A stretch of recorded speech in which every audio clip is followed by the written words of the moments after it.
in our industry.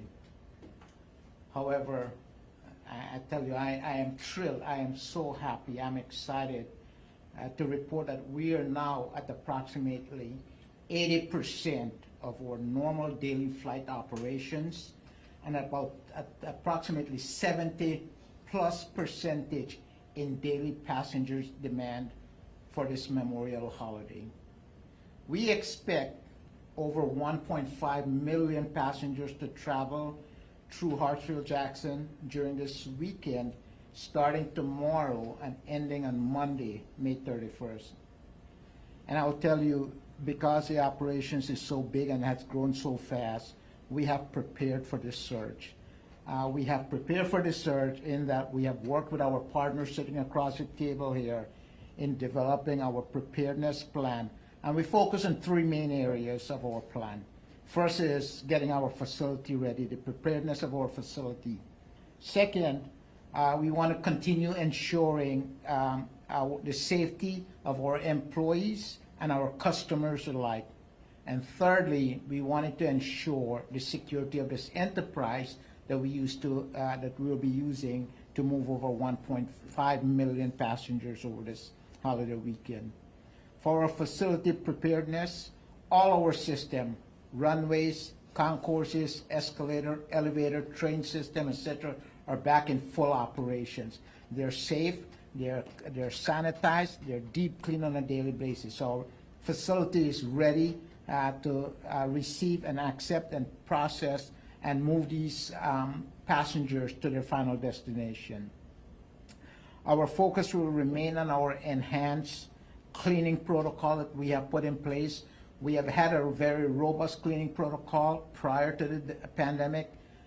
During and after the pandemic, we have increased that cleaning protocol in that we are doing deep sanitization and disinfection on a continuous basis. Our operation and law enforcement team will continue their vigilance on safety and security efforts. And the vast majority of our concessions are staffed, open, and ready to serve the traveling public. We are taking steps to ensure the travel experience for our customers is safe, secure, efficient, and enjoyable. But I'll tell you, we can't do this alone. We are urging our passengers to be prepared before they arrive at the airport. We ask them to please check our website, atl.com, for security wait time updates, for open concessions, and for parking availability. Speaking of parking, we opened our ATL West lot earlier this month. It is a fantastic facility and it's a seamless parking product that we have in place here. Our international park and ride lot is also open, providing additional parking options for our guests.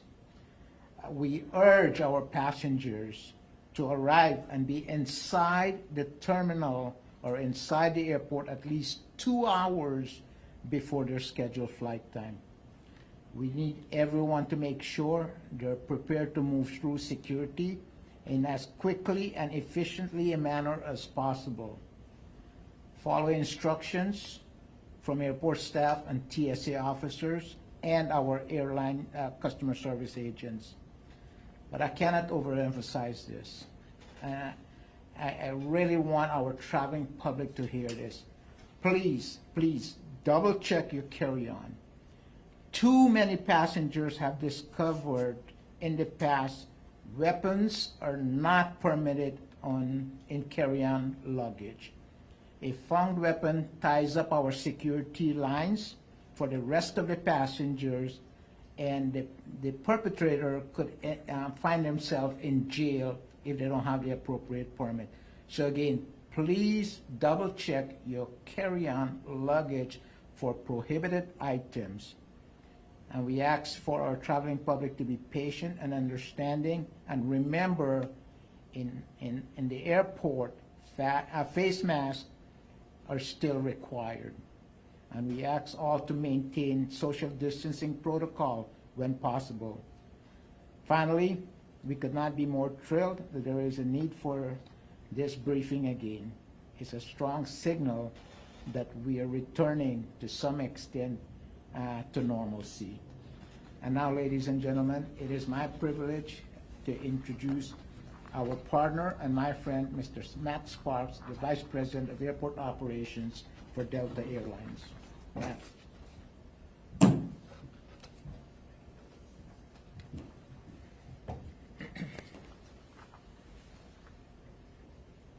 Good morning, and thank you to the Atlanta team. Thank you, B, for inviting us to participate in today's event. We're very excited to be here, and I share B's enthusiasm about the fact that we have something to celebrate. We have something to hold a conference about. Because what a difference a year makes, right? When we look back a year ago today, we were at the early stages of a global pandemic. Delta's entire network at the time carried 52,000 passengers, and only 13,000 of those passengers traveled through Atlanta. In fact, just over a year ago, we marked our lowest passenger volume here at the Atlanta airport, and we had just under 5,000 folks pass through in a single day, which is hard to believe. By comparison, we look at today, we're going to have 84,000 passengers passing through Atlanta on Delta, and that's part of over 400,000 passengers that Delta is carrying system-wide today. During this holiday period, we're going to carry over 2 million passengers, including 400,000 of those here in Atlanta alone. So a big difference from where we were a year ago, and we're very happy to see it. While this is a significant increase in the number of travelers that we have, the one constant that we've had all year and we continue to have and will is safety. Yesterday, today, and tomorrow, customer and employee safety is at the forefront of every single decision that we make. Specifically, at the beginning of the pandemic, we implemented the Delta Care Standard. This is the foundation of how we protect our customers throughout the entire travel ribbon. At the same time, we at Delta aggressively worked to become an industry leader in providing our employees with COVID-19 testing and vaccinations in our airports and our offices. I couldn't be more proud of our Delta people. In the face of a pandemic, they continue to deliver industry-leading customer service while remaining focused on safety. Nowhere is that more evident than in the recent awarding of the J.D. Power Award for the #1 airline in North America and being named on Fortune's Most Admired Airline. Customer confidence is back. We continue to see fewer and fewer reported cases of COVID and more people getting vaccinated. In fact, nearly 75% of our U.S. customers tell us that they intend to be vaccinated by early summer. So earlier this month, we introduced a number of changes to travel. This included lifting the seat caps on all of our flights, removing the distancing stickers that we had on airport floors and in our Delta Sky Clubs, the gatehouse seating areas, and our jetways. And this is in anticipation of additional customers in our airport spaces. But there's a lot of things that you're going to see that we're going to continue to do. Number one, masks. They continue to be mandatory, both in the airport, as B mentioned, but also on board every flight. Hand sanitizer stations remain, the plexiglass shields remain, and those will remain at our check-in counters, our Sky Clubs, and our gate counters. Our global cleanliness team is pursuing long-lasting surface coatings that allow for sustained protection on airport and aircraft surfaces. In the interim, our teams will continue to thoroughly wipe down all the surfaces throughout the day, as we've been doing, and will continue to disinfect on board the aircraft, our airport lobbies, jet bridges, gatehouses, and our Sky Clubs with the electrostatic spray each night. And so we're going to continue doing all these things, and again, to echo these words, we ask that our customers bring with them a little bit of patience this holiday weekend. If you recall, in previous holiday weekends, it's very busy, very crowded. It takes a little bit of extra time, and this weekend will be no different. So bring a little bit of patience when you come to the airport, and we are very happy to partner with the airport community and return travel to Atlanta as well as the world. So thank you very much, and I'll turn over to Robert Spindon with the TSA.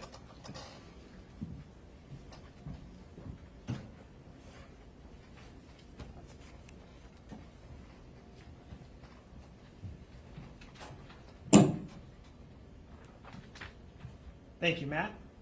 Good morning, everyone. First, I'd like to thank airport leadership, Delta Airlines, the Atlanta Police, and all of our stakeholders for a continued strong partnership. TSA has seen a steady increase in the number of passengers screened on a daily basis, and as more people get vaccinated, we can expect travel volumes to continue to accelerate.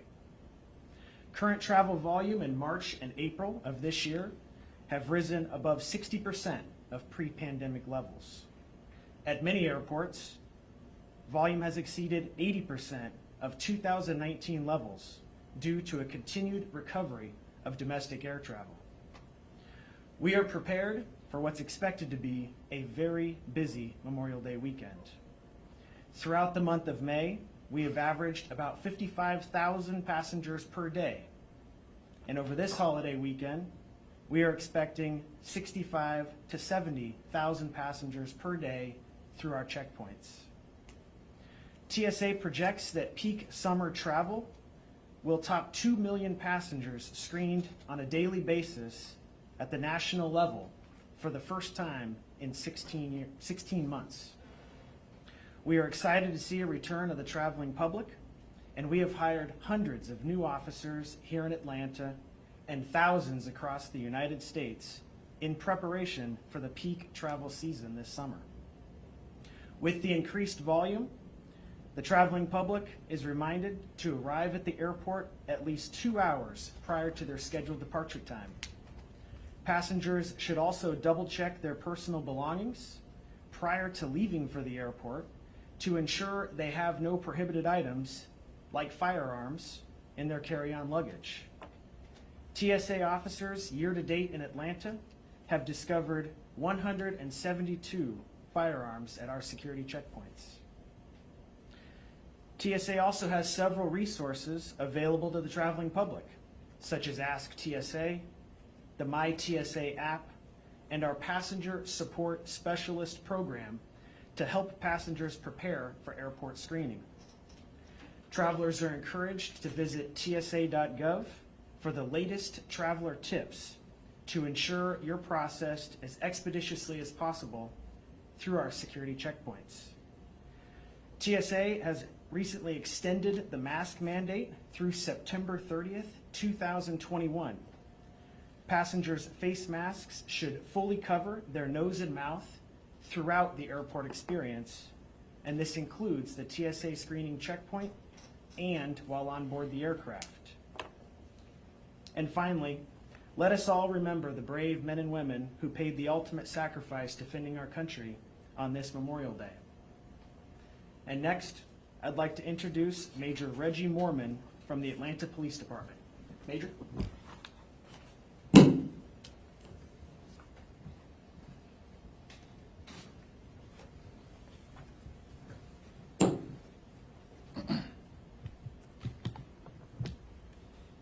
Thank you, Director Spending, Mr. Sparks, Mr. Biodori. I'm Reginald Mormon, Major here at the Atlanta Police Department, and it's my pleasure to be here today. I'm here representing the men and women of the Atlanta Police Department here at the Atlanta Airport. And as my predecessors have described, the past 14 months have been difficult. As we've all noticed changes in the form of drastically increased airline traffic, those changes have arrived very quickly. The security lines here have increased in passenger volume, but we're moving quickly. Vehicle traffic leading to the airport's roadways is picking up, and our parking lots are filling up. Again, these are all good signs. But where there are more people, there are more opportunities for crime. To ensure the safety and security here at the Atlanta Airport, Atlanta Police will use a multi-layered approach. Officers will be staged throughout the airport. Our special response teams, the guys with the long guns and the green suits, they'll be walking around, they'll be out here in force. You'll see our K-9 officers as well, and their handlers will have a visible presence. We also have plenty of officers here that you won't know that are officers. Our plainclothes officers will be out in full force as well. We're working prominently with our federal partners. TSA here and Customs and Border Patrol at the International Precinct to ensure a safe experience for everyone. But as my predecessors have said, we cannot do it alone. We need assistance from the traveling public. Keep an eye on your personal belongings. Crimes of opportunity is one of the biggest challenges that we face. Don't leave your valuables within sight in your parked cars. We call this the Clean Car Campaign. Keep your baggage tag handy and make sure you pick up your luggage and not someone else's. See something, if you see something, say something. Call 911. And finally, check your carry-ons for weapons and leave them at home. If TSA finds a weapon in your carry-on items, this incident ties up the security line. It could lead to substantial fines and most likely will result in your arrest. And that's not the way you want to start your holiday weekend, right? I just want to say to everyone, have a pleasant weekend. Enjoy flying into and out of ATL, and we promise to keep you safe. Thank you. Thank you, Major. So now, if we could, if there are any questions, we'll open on up to the floor, and I'll direct whoever the question is intended to come on up. David? I think a question for Mr. Spindon, if you can kind of direct. I think everyone here kind of talked about the need for leaving their carry-ons, or leaving their weapons out of their carry-ons. How big of a problem is it that continues to possibly be a problem here in Atlanta? And the 172 weapons that were confiscated, was that here at Atlanta, sir? Yes, sir. So all 172, and actually I think we might have found one this morning, so maybe that counts 173. It's a significant issue. It does delay the security checkpoint process, as my co-speakers have mentioned.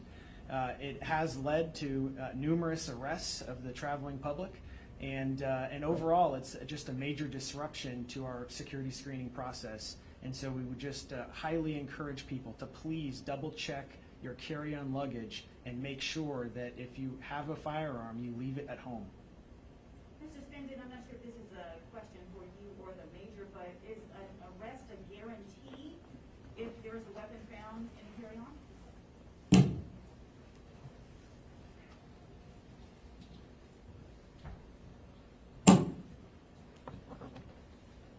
The actual arrest is not a guarantee. What we do, we work with our federal partners, and we will actually see if that person does have a permit for that weapon. If that person does have a permit, then there's another process that they will go through. They still will face that fine, but if they do not have a permit, they will go to jail. So they need a concealed carry permit here in Georgia. That is correct. And so one of the things that we really try to do, we work with TSA, and we place our officers there in the midst of those lines, and we make those announcements. We have signage up, and we're constantly trying to remind people to check your luggage, check your bag, so we don't have to go through this process. Because if you take care of your business before you go through the line, we don't have that problem. But once you go through that line and you go through that screening process, then it's a whole different set of problems. And so we have to come and shut that line down and go through a whole process like my counterpart said. And it's something that if we just take a second to stop and pause and think, we won't have those problems. Do more of the weapons found lead to arrests or not? I mean, it varies. Some people, will have and some don't. I don't have the numbers right here in front of me, but it's pretty much about a 50-50 split. This might be a question for Mr. Spindon. What period of time were those 172 weapons found? Was that the past 365 days? Thank you for that. That's year to date. Okay, so that's so far this year. Yes, ma'am. Just here in Atlanta. Okay. Do we know nationwide numbers by any chance? I do not know that off the top of my head, but I can get with Public Affairs and get a statement to you on that. Okay, thank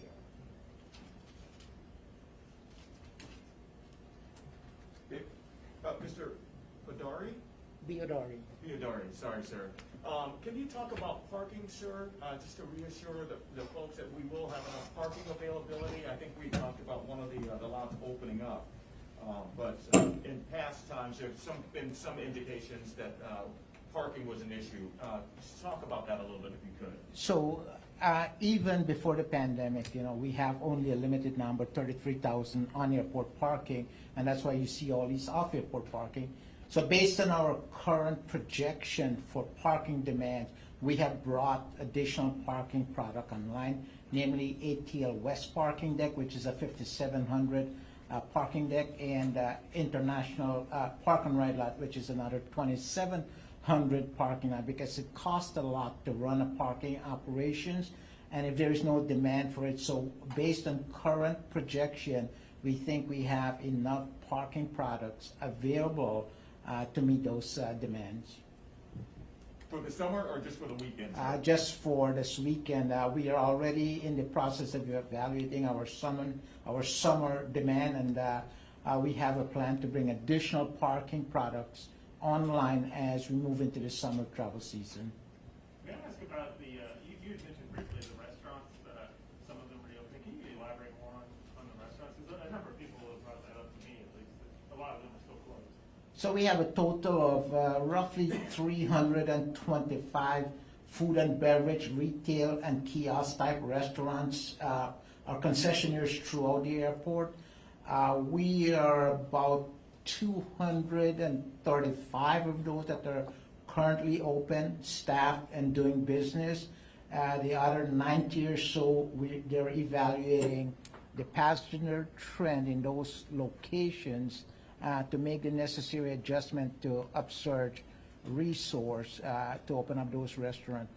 One of the challenge in the industry right now, not only for the concessionaires, but for many service providers, is hiring adequate number of staff to manage their facility. Will the Sky Clubs and those club things, will they be open?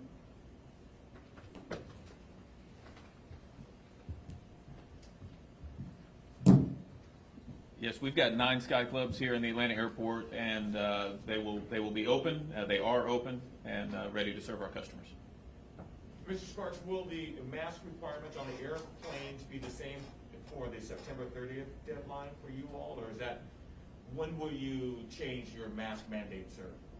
That's a great question. We're going to continue to follow the federal guidelines. So currently, we're still under the September 30th deadline, and we'll continue to, as everyone, listen to the science and make sure that we're doing the safe and responsible route. Does anyone know the exact number of passengers who flew for Memorial Day weekend in 2019? I know that you said there were 1.5 million expected from tomorrow through Monday, but what about just before the pandemic? Do you have those numbers? We have those, but I don't have it with me. We could provide you those numbers, 2019 numbers, right? Correct. Thank you. And Andy will get it to you. Anything else? Kathy? Just to clarify, I believe is it September 30th or September 13th?